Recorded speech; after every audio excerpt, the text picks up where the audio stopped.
Meeting someone who's overly keen sometimes isn't a green flag. Sometimes it's the opposite. Here's how to know if someone's serious or if they're actually just love bombing you.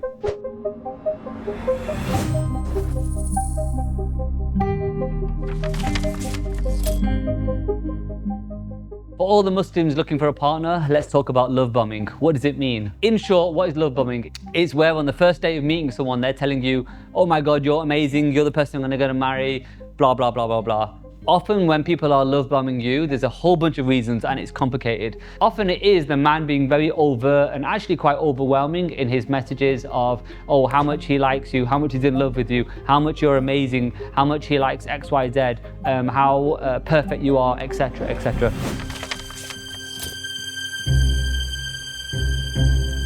And often all of this is disguised as, oh, romantic intensity. Remember, you're looking for the person that you're going to, inshallah, spend the rest of your life with. And of course, feelings are natural and normal. And obviously, Allah has put something between man and woman in terms of when you guys meet, the feelings you might have for each other, and how those feelings build up.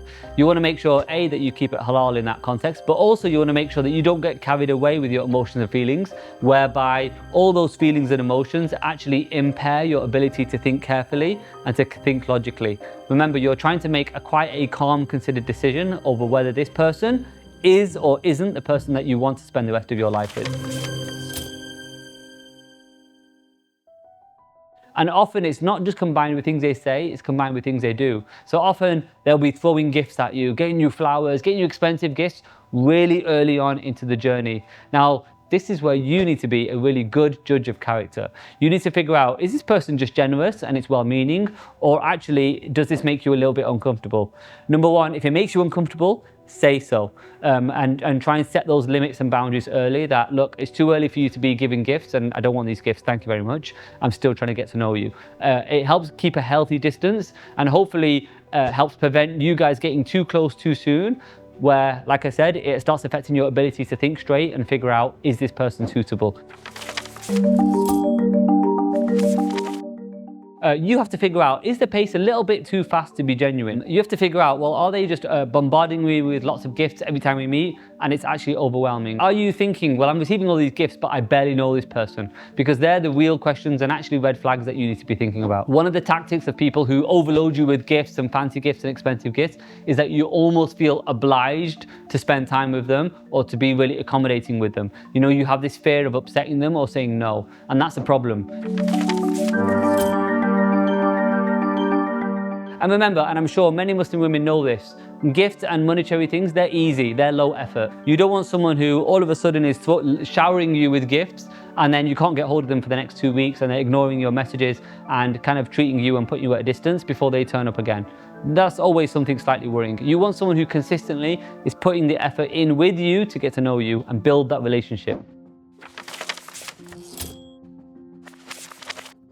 When you're getting to know someone, a real connection, it takes time. Some people are very lucky. They meet and it is almost like, oh my God, we are actual soulmates. That we just feel super comfortable with each other. The conversation is so easy. You have so much in common and it's amazing. Some people are like that and alhamdulillah, that's amazing. And that's what Allah put between two people. Equally, for most people, building that connection actually takes time, and that's the key. You're building it. You're putting effort and resource and time into building this and creating this relationship between you.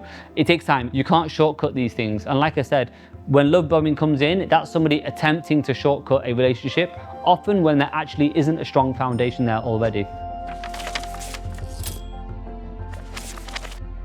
So in the early talking stages, the common red flags: receiving gifts way too soon, being told I love you, I'm in love with you, or you're my wife on meeting one. Somebody who's already planning children on the first meeting, crazy. These kind of things you should try and draw a line on and say, sorry, I'm not comfortable with that conversation at this point. You want to make sure you draw those boundaries and hold on to them. Try and stay consistent and keep reminding them. If you have to be annoying, keep reminding them.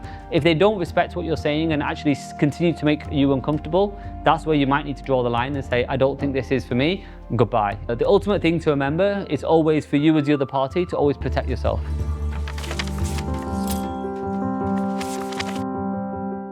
Set your boundaries in terms of what you're comfortable with and what you're not. Equally, if someone's being very overt and quite forthcoming with showing emotional feelings up front of how they feel about you way too soon, tell them. Boundaries like this actually scares them off. because it means that they're having to A, deal with their insecurities, but also B, means they actually have to show what they're actually about, rather than disguising it or shortcutting it with all these gifts and throwing money at you effectively. Maybe you're in this situation and maybe you really like the person, but they are love bombing you. Here's the best bit of advice I can give you. Go and get advice. Go and speak to a friend, go and speak to a wali. Involve someone else and get their opinion on the whole situation. It always helps to talk things out, especially really you have a niggle and you have a concern about something. That's what you want to talk to someone about. So don't just keep it all to yourself and try and navigate this yourself.